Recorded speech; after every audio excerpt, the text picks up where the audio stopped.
국민들 입장에서는 이거예요. 사실 요즘에 정치에 대해서 이제 젊은 세대들이 관심을 갖는 이유가 네. 뭡니까? 사실 뭐 여론선동 때문이요? 아니에요. 내 미래가 불투명해지기 때문에 정치에 대해서 관심을 갖는 거예요. 네. 그것 때문에 젊은 세대들이 요즘에 나와서 시위하고 있고 이런 것들을 하는 거란 말이에요. 네.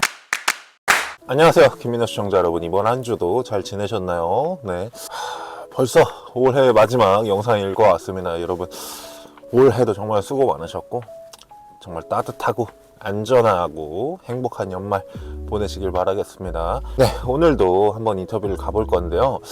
여러분, 이제 1인 크리에이터 시대라고 이제 말한 지 굉장히 오래됐죠. 근데 영상을 어떻게 제작하는지, 이 과정들은 어떻게 되는지, 이런 것들에 대해서 나도 크리에이터를 한번 해보고 싶은데 영상 제작을 어떻게 해야 되는지에 대해서 좀 모르신 분들도 굉장히 많을 거라고 생각이 듭니다.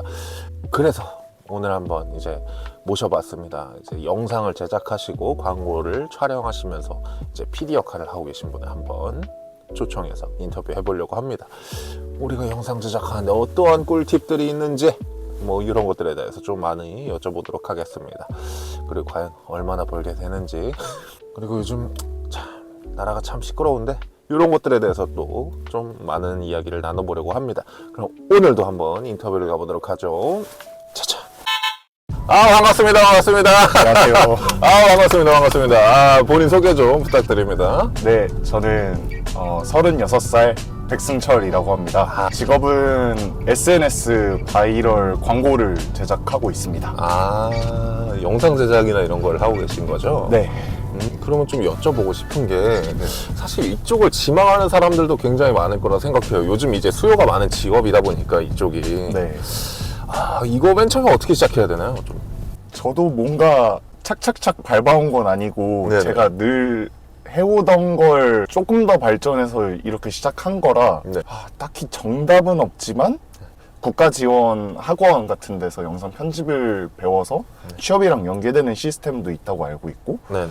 뭐 물론 그게 아니더라도 나 혼자서 이렇게 조금씩 편집하다가 네. 결과물로 나를 증명하고 나서 이제 그걸 포트폴리오를 바탕으로 네. 취업에 성공하는 경우도 있고, 네네. 혹은 요즘에는 사실 회사를 취업하는 일보다 뭐 네. 어떤 유튜버의 편집자라든지 네네. 혹은 자기 자신이 크리에이터가 돼서 뭐 릴스나 이런 걸 만드는 것처럼 네네. 되게 다양한 길이 있다고 생각을 합니다. 그쵸. 이제 방금 얘기해 주신 것처럼 이제 뭐 1인 크리에이터 시대, 이게 된 게 사실 굉장히 오래됐는데, 네. 내 영상을 이렇게 편집하고 싶으신 분들이 굉장히 많을 거라고 저는 생각이 들어요. 내가 이제 가장 간편하게 쓸 수 있는 요런 뭐 어플들이라든지 뭐 아니면은 뭐 요런 앱들 같은 게 있을까요? 저는 주로 프리미어 프로를 네네. 쓰고 있어요. 그걸 워낙 오랫동안 써와서 네네. 사실 뭐 보통 많이 알려진 건 이제 캡컷. 네. 저도 캡컷까지밖에 모르겠어요. 왜냐면 네. 핸드폰으로 편집을 거의 안 하니까. 네네. 요즘에는 사실 편집의 툴의 그 장단점은 거의 없다고 봐요, 저는. 왜냐면 무엇으로 만들든 어떻게 만들든 그러니까 사람들의 시선을 끄는 게 되게 중요하다고 생각이 되거든요. 그러니까 그 툴은 나한테 맞는 거, 그러니까 내 손에 맞고 내가 잘 다룰 수 있는 툴을 찾는 게 제일 중요하다고 생각합니다. 그러니까 뭐냐고요. 사실 뭐 이제 영상 이제 제작하려고 하는 사람들, 이제 크리에이터를 이제 지망하는 사람들은 굉장히 이런 거 많이 찾아볼 텐데, 네. 뭐 영상 조회수를 터트리는 방법, 뭐 이런 것들 이제 많이 찾아보잖아요. 네. 뭐 그렇게 찾아봤을 때 지금 방금 얘기해 주신 것처럼 뭐 영상 맨 처음 3초간 그 후킹 포인트라든지 뭐 이런 것들이 다 필요하다라는 걸 이제 본인들도 알고 계실 겁니다. 네. 뭐 알고 계시겠지만 이제 영상 지금 편집을 하고 계시잖아요. 이제 본인만의 이런 꿀팁 같은 게 있을까요? 좀. 굳이 저런 걸 해? 같은 영상? 그러니까 예를 들면 외국에서 바이럴이 돼서 우리나라에서 이제 소개된 영상 중에 하나가 네. 캡슐 세제를 자르는 거였어요. 캡슐 세제를 가위로 잘라서 그걸 흐르게 만드는, 그거를 후킹으로 이제 어떤 저희 회사의 직원분이 사용을 했는데 네. 그 영상이 터졌어요. 아하. 그러니까 그런 식으로 뭐 예를 들면 잘된 영상이 있으면 나의 상황에선 어떻게 적용시킬 수 있는가에 대한 부분을 최근에 깨달은 게 하나 있었고, 제일 좋은 건 잘생겨야 됩니다. 잘생기면 후킹이 돼요. 근데 그게 아니라면 네네. 뭐 저런 짓을 한다고 같은 호기심을 불러일으켜 켜야 된다거나 예를 들면 그런 것도 있었어요. 네. 어떤 인플루언서가 협찬을 받아서 네. 이제 광고를 하는 거였는데 앰플 한 통을 얼굴에 부어버립니다. 처음에 얼굴에 그 앰플이 이렇게 싹 흘러요. 한 초록색 앰플이었는데 네네. 뭔가 사람들이 되게 관심이 있어하고 볼 것 같지 않아요. 그러니까 그런 식으로 사람들의 이목을 집중시키게 하는 무언가가 있어야 되는데 그게 멘트든 영상이든 무엇이든 필요하다고 생각을 해요. 도파민에 미친 사람들을 좀 이제 지목을 끌만한 더 미친 짓을 해라. 그 하나의 방법일 뿐이지 정답은 아니라고 생각을 하거든요. 그쵸, 그쵸. 그 왜냐하면 그 도파민을 겪은 사람들은 계속 그런 도파민을 원할 수밖에 없어요. 그렇죠. 이제 뭐 괜히 관장 붙고 하겠어요. 네. 이런 것도 좀 맨 처음 시작하시는 분들은 좀 궁금해 할 것 같아요. 영상의 제작 과정이 어떻게 되나요? 기획 단계가 제일 시간이 많이 드는 것 같아요. 그 흐름을 대략적으로라도 다 잡아놓은 다음에 네. 그거를 바탕으로 촬영을 해서 편집을 해서 내보내는 건데 네. 기획 단계가 저는 60% 이상이라고 생각하거든요. 왜냐면 그냥 내가 원하는 대로 프리스타일로 이렇게 해야지 하고 네. 그냥 촬영에 들어가면 열에 8, 9은 망합니다. 그러니까 그게 망한다는 게 네네. 올려서 망한다는 게 아니고요. 네네. 편집하다가 내가 보면서 씨 이거 망했는데? 라는 생각을 하게 되는 것 같아요. 촬영을 정말 꼼꼼히 하는데 네. 이제 한 번에 끝내려는 생각하지 말고 네. 약간 몇 번이고 반복을 하는 것 같아요. 내가 만족할 때까지. 그쵸. 이제 좋은 결과가 나올 때까지. 네. 촬영할 때 뭐 예를 들면 정말 급박한 상황이 아닌 이상 네. 이제 촬영 버튼을 누르고 나서 한 2초에서 3초 정도 기다렸다가 촬영 끝나도 한 2초에서 3초 가만히 있다가 저는 끄는 습관을 가지고 있거든요. 네네. 근데 그게 별건 아니고 네. 그러니까 내가 원하는 장면 다 나왔다 하고 딱 끊으면 이제 편집할 때 디졸브 할 때가 좀 어색할 경우들이 있어요. 아, 그쵸, 그쵸. 네네네. 그쵸. 그 영상의 안정성을 위해서 네. 저는 보통 그렇게 촬영을 하는데 네네. 촬영본을 가지고 네. 이제 편집을 하나씩 하는 거죠. 네네. 혹은 좀 롱폼의 영상 같은 경우에는 일단 컷 편집을 하는 거죠. 최대한 잘게 해서 마지막 마무리 단계에 한 번 더 드러낸 다음에 거기다 이제 효과를 입혀서 완성시키는 그런 과정을 하고 있죠. 그쵸. 이제 뭐 대부분의 영상 편집 하시는 분들은 이제 이 얘기에 굉장히 많이 공감을 하실 텐데, 맨 처음에 지금 얘기를 해주셨지만, 이제 뭐 기획 단계. 네. 기획 단계에도 굉장히 중요하다라고 생각을 합니다. 근데 요것도 굉장히 중요하지만, 이제 1인 크리에이터가 이제 본인이 영상 촬영을 시작해보고 싶다 라고 하시는 분들은 사실 기획 단계라는 걸 모를 수 있다라고 저는 생각이 들거든요. 네. 근데 요러신 분들은 일단 그냥 시작해보는 것도 나쁘진 않다고 생각해요. 저는. 그쵸, 네, 그쵸. 그러고 나서 시행착오를 겪고 나서 요런 기획들이 필요하구나라는 거를 느끼고 나서 이런 것들을 좀 변화하는 것도 굉장히 중요하다고 저는 생각을 합니다. 쭉 봐오신 분들도 있겠지만 저도 기획한 겁니다. 기획한 겁니다. 네. 한 개 이 정도야. 네. 그리고 요거 영상 올릴 때 뭐 아니면 광고할 때도 요거 굉장히 중요한 게 있는데 CTR이라고 보통 얘기를 하죠. 이제 클릭률. 네. 네. 요거를 높이는 방법이 좀 뭐가 있을까요? 결국에는 내가 이 영상을 보는 사람들에게 무엇을 만족시킬 수 있을 것인가에 대한 부분이 중요하다고 생각하거든요. 네네. 그러니까 예를 들어서 저희 같은 경우는 이제 광고 마지막쯤에 이제 아래 링크에서만 최저가로 구매할 수 있다 같은 CTR을 넣는단 말이에요. 네네.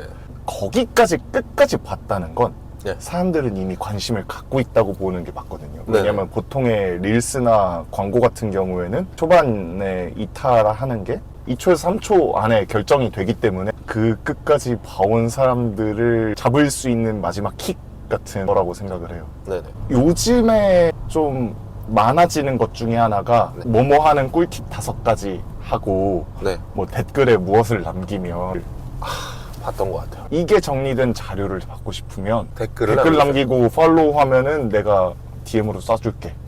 사실 이게 CTR의 본질이라고 생각을 하거든요. 그 완전한 메인은 아니어도 이 사람들을 마지막에 확 낚아챌 수 있는 갈고리 같은 거라고 생각을 해요.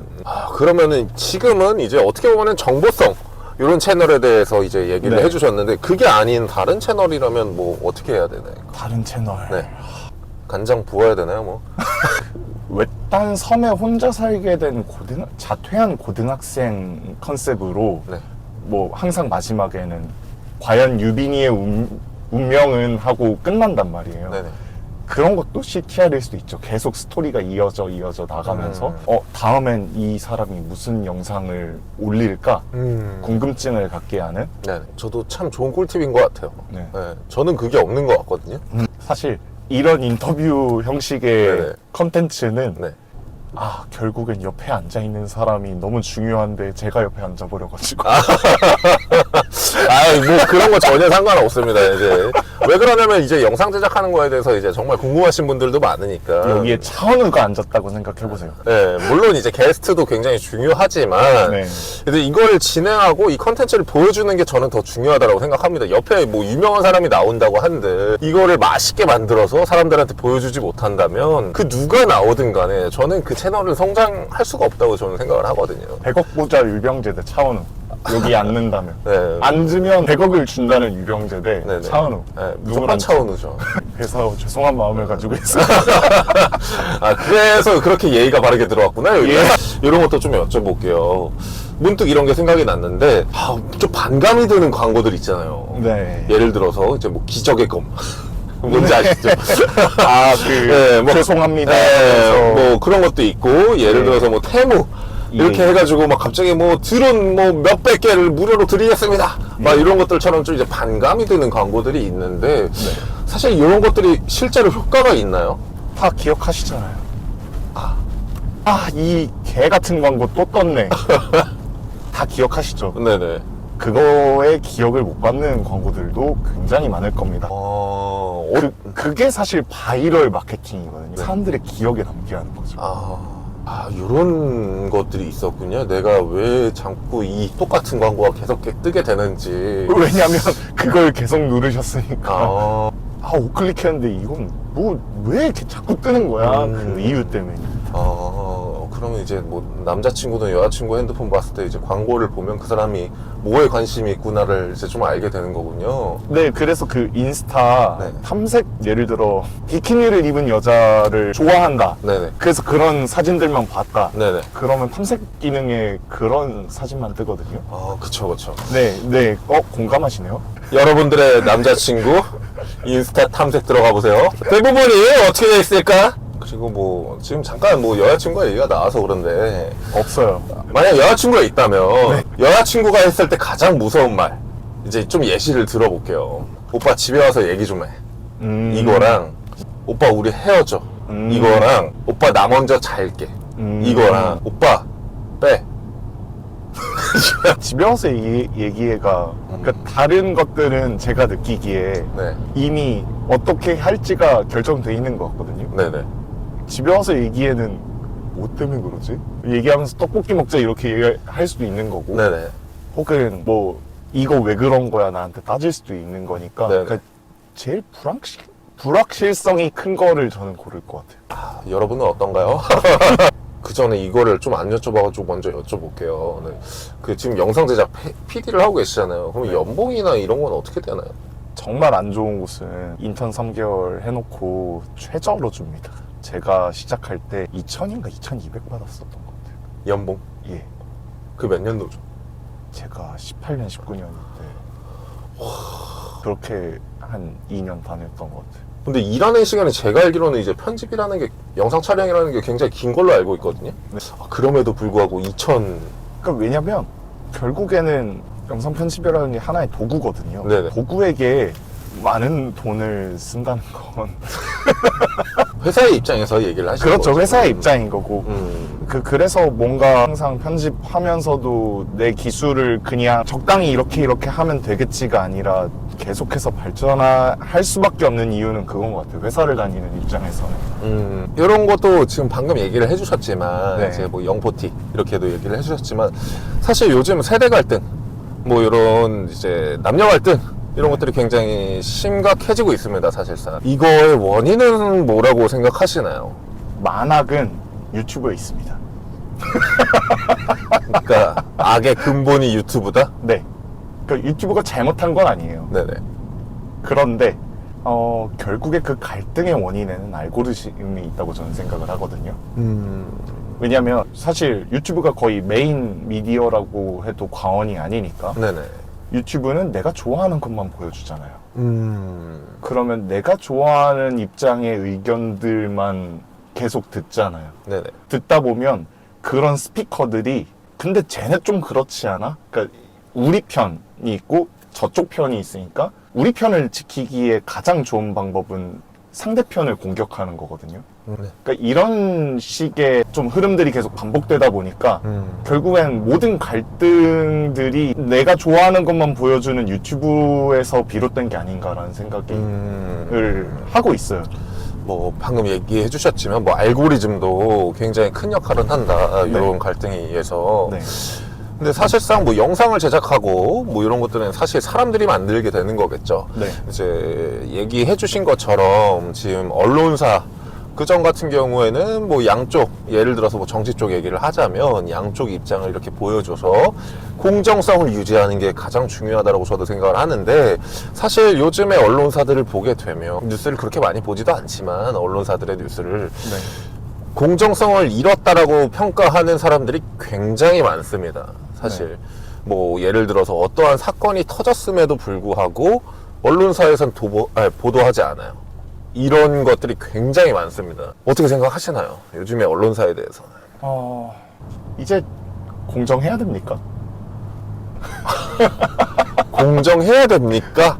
네. 네, 근데 언론사의 근본이라는 것 자체가 이제 제가 얼마 전에도 이제 기자님을 인터뷰를 했지만 네. 언론 고시를 볼 때 언론인은 공정해야 되고 네. 중립적인 위치에서 이제 언론 보도를 해야 된다라고 합니다. 그렇죠. 네네. 그런 미디어를 접하는 시청자의 입장이라고 저는 생각을 하자면, 네네. 요즘에 누가 어떤 신문사 하나를 뭐 A 신문사 하나만 보는 사람이 있나요? 구독을 해서? 있습니다. 그건 좀 놀라운 일인데. 굉장히 많습니다.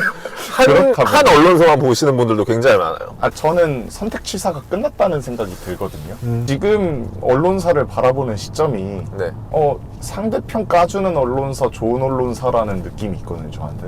아, 요즘에는. 그게 사실 언론의 역할이기도 하죠. 그 견제와 균형. 네네. 뭐 좋은 건 좋다고 얘기해주지만 아닌 건 정말 아니라고 얘기해주는, 네네. 그게 언론의 중요한 가치는 맞는데, 네. 그렇지만 지금 하는 취재나 이런 행태가 진짜 가슴에 손을 얹고 공정하냐라는 질문은 할 수 있을 것 같아요. 제가 듣기로는 그러면 이제 일반 대중들의 입장에서는 이미 자기가 좋아하는 언론사들의 선택은 끝이 났고, 그러면 그 사람들의 입맛에 맞게 이제 좀 보도를 하는 이런 행태들이 사실 뭐 공정함을 벗어난 지 굉장히 오래되었다 라고 이렇게 얘기를 해주신 것 같아요. 네. 저도 이게 맞는 말이라고 생각을 합니다. 어떻게 보면은 이제 본인 시청자들을 지켜야 되니까 언론사들 입장에서는 그래야 이제 광고를 받을 거 아니에요. 그러니까 이렇게 뭐 공정함이 없음에도 불구하고 이렇게 뭐 편파적인 보도라든지 뭐 이런 것들을 하게 되는 거라고 저도 생각을 합니다. 근데 그러다가 이제 망하는 거예요, 한국이. 그쵸? 네. 무서운데요? 그리고 또 이런 얘기를 좀 해볼게요. 네. 요즘에 또 이제 추진하고 있는 게 있죠. 이제 야권에서 이제 네. 국적 표기 이제 들어보셨나요? 네, 요거에 대해서 혹시 어떻게 생각을 하시나요? 국적이 문제일까요? 국적이 문제인 경우도 있겠죠. 있죠. 네. 그러니까 그거를 하자는 이유 중에 하나는 중국일 텐데, 네. 그런 기사가 있었어요. 예전에 SBS에서 네. 댓글을 작성하는 사람들에 대한 그 메타데이터를 싹 모아서 네. 이 작성자가 몇 명일까를 네. 조사한 적이 있습니다. 네. 1%입니다. 우리나라 국민의 1%예요. 1%의 댓글이 네. 이 99%의 사람들을 움직인다고 생각을 해보면, 네. 그게 국적의 문제일까요? 국적을 공개한들 네네. 국적을 바꿔서 올린 다음에 네네. 또 똑같이 할 텐데? 라는 생각이 있는 거예요. 이제 아무리 국적 표기제를 한들 뭐 VPN을 써서 이렇게 하는 경우들도 있을 거고, 네. 이런 위험성들이 있기 때문에 뭐 사실상 뭐 필요가 없을 것이다. 예를 들면, 네네. 그러니까 그 국적을 가지고 이용하는 경우들도 생길 거라고 봐요. 국적을 가지고 또 이용하는 이제 좀 어떻게 보면은 피해 사례도 생길 수 있다. 근데 중국 국적을 가지고 네. 민주당을 공격하면 네. 그러니까 중국 국적의 댓글로 민주당을 찬양하는 글을 되게 많이 올린다면 네네. 그건 공정한 건가요? 어. 국적을 공개한다고 그게 다 해결이 될까요?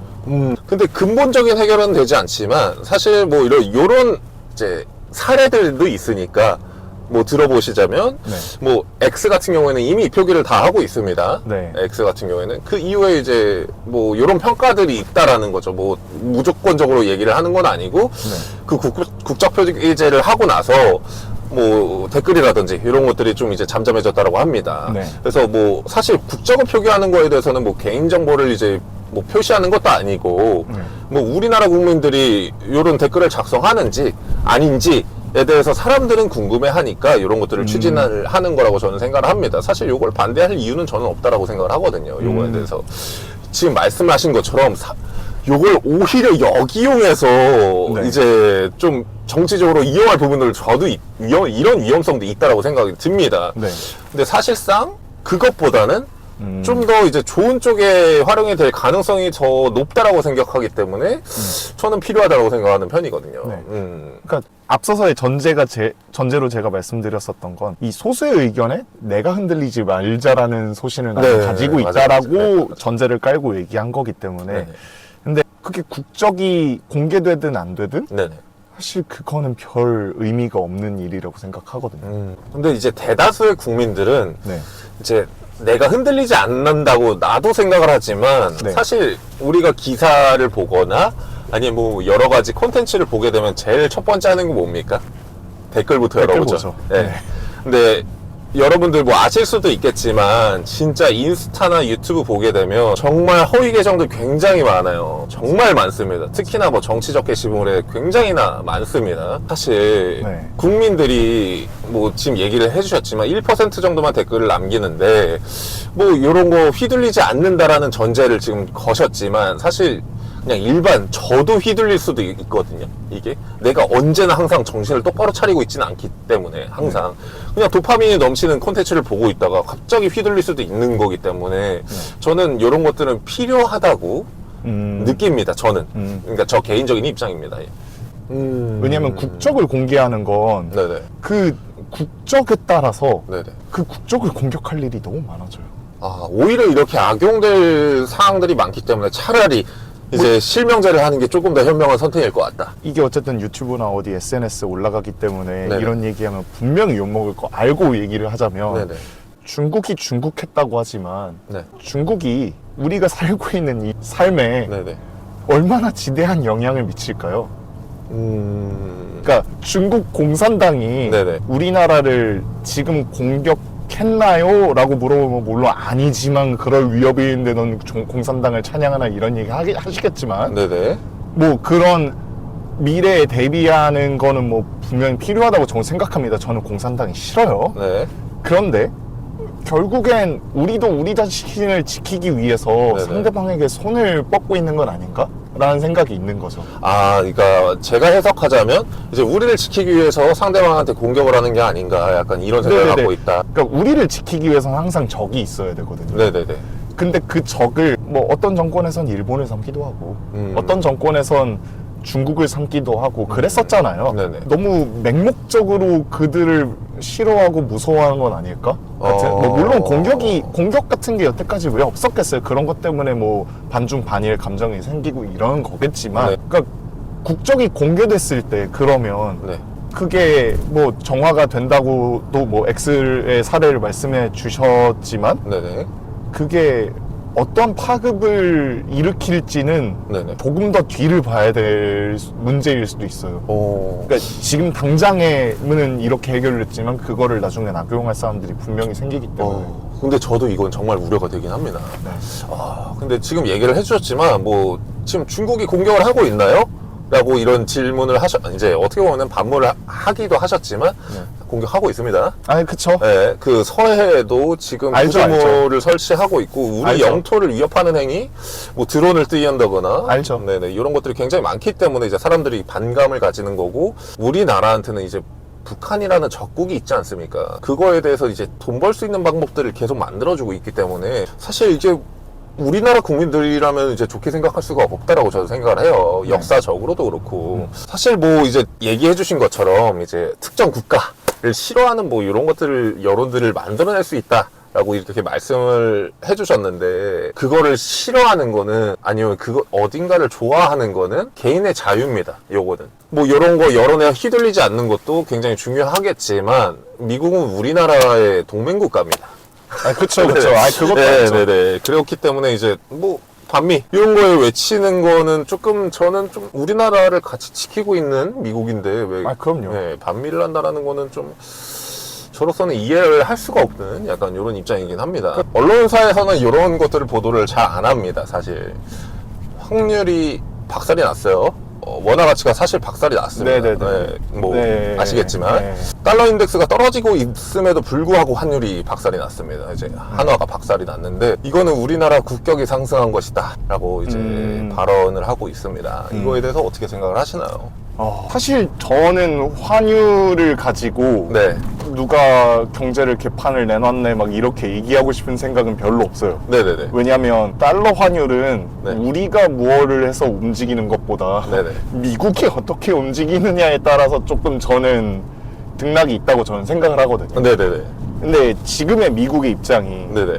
관세 뜯어내는 네네. 그 정책을 시행 중이잖아요. 사실 각 나라 돌면서 네네네. 너 관세 몇 프로, 네. 너 관세 안 뜯기려면 우리한테 뭐 지어줘. 네. 그러니까 그런 걸로 저는 장사를 하고 있어서, 그러니까 그런 것 때문에 좀 불안함이 있어서 환율이 높다고 생각을 하는데, 네. 저는 솔직히 경제는 잘 모릅니다.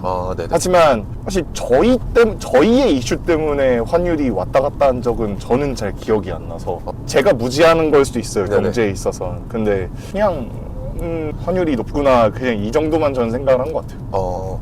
근데 좀 이제 어느 정도의 경각심을 제가 좀 이제 알려드리자면, 이제 경제학자들의 분석에 따르면, 매월 이제 한국은행에서 40조를 국채를 찍어내고 있습니다. 네. 이게 어느 정도 규모냐면, 이제 문재인 정부 때 우리가 코로나 때문에 굉장히 힘들어 했잖아요. 그때 당시에 돈을 막 엄청 풀었다고 해서 이제 인플레이션이 그렇게 굉장히 많이 왔는데, 그때가 20조였습니다. 근데 현재 40조씩 풀고 있습니다. 지금 뭐 그렇게 느끼실 수도 있어요. 뭐 이제 미국의 관세 협상이라든지 뭐 이런 것들 때문에 영향이 있다라고 얘기를 해주셨는데, 그거는 뭐 영향이 당연히 있을 수 있겠죠. 근데 원화 가치 하락이라는 거는 이제 다른 나라도 살펴보시면 알겠지만, 위안화, 뭐 엔화 다 올랐죠. 다 올랐습니다. 네. 이거는 뭘 뜻하느냐? 원화 가치가 떨어졌다라는 겁니다. 유통량이 굉장히 많아졌기 때문에. 이거를 사실 뭐 뉴스로 접하신 분들도 있겠지만, 지금 이 상황이 어떤 상황하고 조금 비슷하냐면, 이제 김영삼 정부 때, IMF. 네, IMF를 만든 김영삼 정부 때 이와 같이 똑같이 행동을 했습니다. 네, 그치. 이제 뭐 예를 들어서 어떤 이제 내란 세력이라고 계속 이제 얘기를 하면서 본인들의 능력을 좀 감추는, 그러면서 이제 IMF가 경고를 했음에도 불구하고 돈을 계속 써서 네. 이제 그 사태가 터졌죠. 네. 어찌됐든 간에. 근데 지금 현상하고 굉장히 비슷합니다. 이거를 역사를 좀 찾아보시면, 네. 이제 여러분들도 이제 이 정보가 제가 틀릴 수도 있어요. 그렇기 네. 때문에 여러분들도 역사를 좀 찾아보시기 바랍니다. 근데 그만큼 지금 굉장히 심각한 상태라는 거예요. 여러분들 예를 들어서 이제 얘기를 해줄게요. 10년 전이랑 지금이랑 원화의 이제 가치를 뭐 지금 표를 보여드릴 수는 없지만 30%가 떨어진 거예요. 원화의 가치 자체가. 그럼 예를 들어서 10년 전에 내가 200만 원을 받았어요. 그 200만 원이 지금 200만 원하고 완전 다른 거예요. 네. 그러면 이 앞으로 벌어질 일들은 이제 환율이 이렇게 오르고 원화 가치가 떨어졌잖아요. 근데 우리나라라는 것 자체가 내수 경제로 이루어지는 나라가 아니잖아요. 사실 이제 어떤 것들을 굉장히 많이 수입을 해와서 이거를 제작해가지고 우리는 이렇게 수출해서 하는 나라인데, 수입 물가가 일단 엄청나게 높아지니까 자체적으로 우리나라 경제에서 이제 이런 물가들이 오를 수밖에 없겠죠. 그럼 경제 상황이 어떻게 되겠어요? 내가 월급은 똑같은데 지출해야 되는 금액들은 많아지면, 네. 네, 사실 뭐 자영업자부터 먼저 무너지겠죠. 이게 가장 첫 번째입니다. 네. 네. 그래서 여러분들이 좀 경각심을 좀 가지셨으면 좋겠습니다. 뭐 이거는 뭐 민주당이니 뭐 국힘이니 뭐 이런 걸 다 떠나서 여러분 진짜 심각한 상황이니까 이런 것들은 좀 잘 알아보시고 대비하시는 게 저는 좋다라고 생각합니다. 방금 편집 각이 나왔거든요. 네네. 이제 마지막에 달러 얘기만 네네. 잘 편집하면 컨텐츠 하나 나오겠다. 물론 그렇게 안 하시겠지만 네네네. 저 바보 만들고 콘텐츠 만드시면 네네. 잘 나오겠다. 아니, 근데 왜 그러냐면, 그쵸, 지금 그쵸. 얘기하신 것도 이해가 가요. 왜 그러냐면, 내가 살기 바쁜데, 뭐 이런 거에 대해서 계속 신경을 써야 돼. 그쵸. 국민들 입장에서는 이거예요. 사실 요즘에 정치에 대해서 이제 젊은 세대들이 관심을 갖는 이유가 네. 뭡니까? 사실, 뭐, 여론선동 때문이요? 아니에요. 내 미래가 불투명해지기 때문에 정치에 대해서 관심을 갖는 거예요. 네. 그것 때문에 젊은 세대들이 요즘에 나와서 시위하고 있고 이런 것들을 하는 거란 말이에요. 네. 좀 이런 경제 같은 것도 사실 음. 굉장히 그렇게 좋지 않은 상황이라는 거 여러분들이 좀 경각심을 좀 많이 가지셨으면 좋겠습니다. 사실 그렇죠. 이 정부가 이제 취임한 이후로 돈 뿌리는 일이 많아졌잖아요. 네네.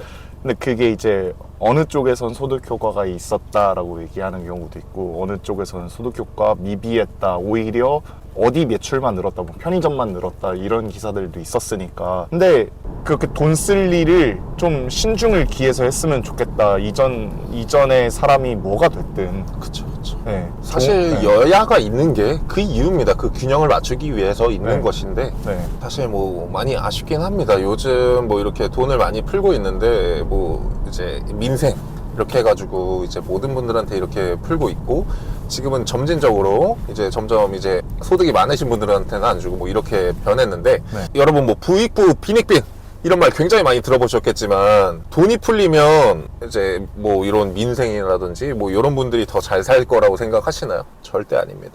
여러분 단편적으로 예를 들어보면 이제 나한테 돈이 주어졌어요. 그러면 내가 먹고 싶은 게 있어가지고 순댓국집을 찾을 거야.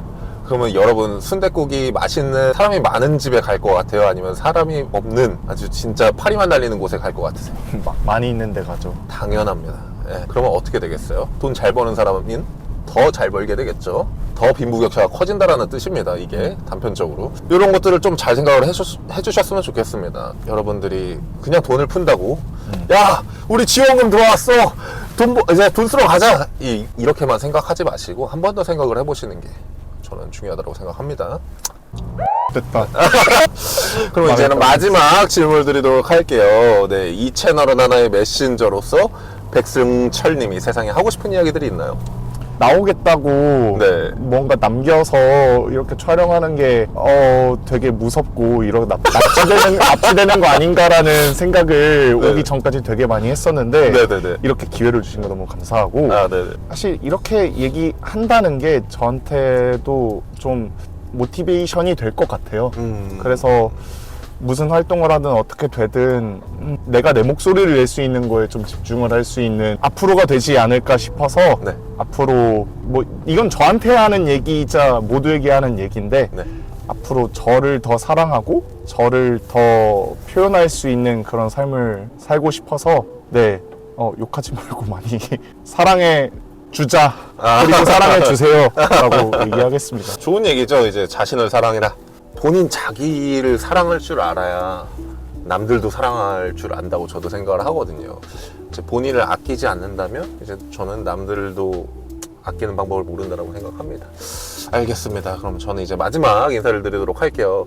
네, 시청해주신 모든 분들께 감사의 말씀을 드리며 오늘 하루는 주변인들에게 즐거움을 줄 수 있는 크리에이터로 살아가보는 건 어떨까요? 영상이 마음에 드신다면 구독, 좋아요 그리고 알림 설정까지 부탁드리도록 하겠습니다. 저는 다음 인터뷰로 돌아오도록 하겠습니다. 자, 그인의 김민호였습니다. 감사합니다.